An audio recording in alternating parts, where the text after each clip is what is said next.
आज भी दिल्ली वक्फ बोर्ड के मुलाजमीन का एहतजाज हुआ है। दिल्ली सेक्रेटरीट पर एहतजाज करते हुए परेशान हाल लोगों ने रुकी हुई सैलरी देने की मांग की है। लगातार कई दिनों से जारी एहतजाज के दौरान एक बार फिर से केजरीवाल हुकूमत के खिलाफ नारेबाजी की। बता दें कि पिछले कई महीनों से मुलाजमीन को सैलरी नहीं मिली है और जिसमें इमाम के साथ मुअज्जिन की जिम्मेदारी भी संभाल रहे लोग शामिल है। मुलाजमीन के एहतजाज की वजह से बोर्ड का काम एक महीने से ठप पड़ा हुआ है।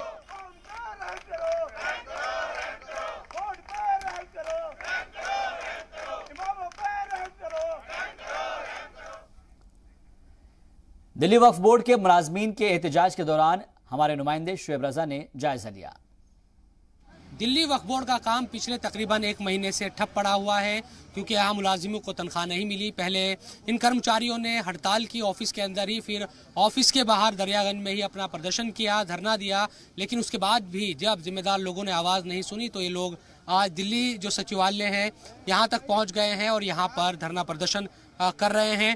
बहुत सारी महिलाएं भी हैं इनमें शामिल और जिनको घर चलाना मुश्किल हो रहा है। इसके अलावा बहुत सारे लोग भी हैं जो मुलाजिम हैं, उनसे बातचीत करते हैं।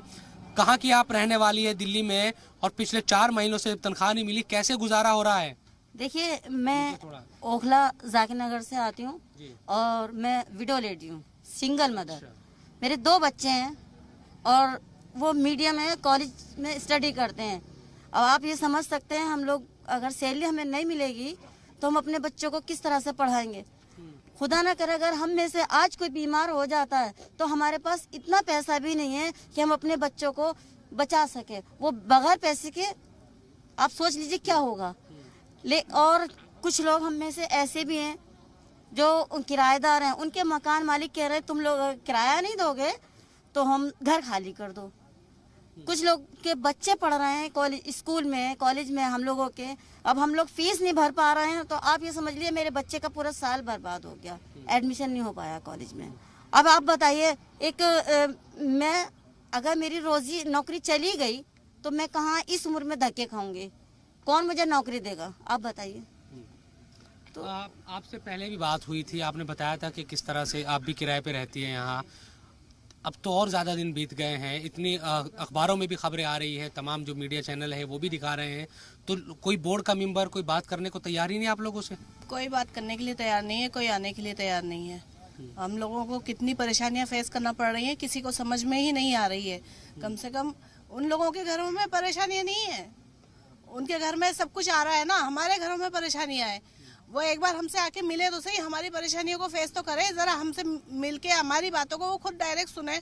अब उसे कहाँ से देंगे? किसी ने उधार दिया हमको, बार बार तो उधार देगा नहीं, हर इंसान को अपना अपना घर चलाना है, तो हम कब तक किस से उधार लेंगे?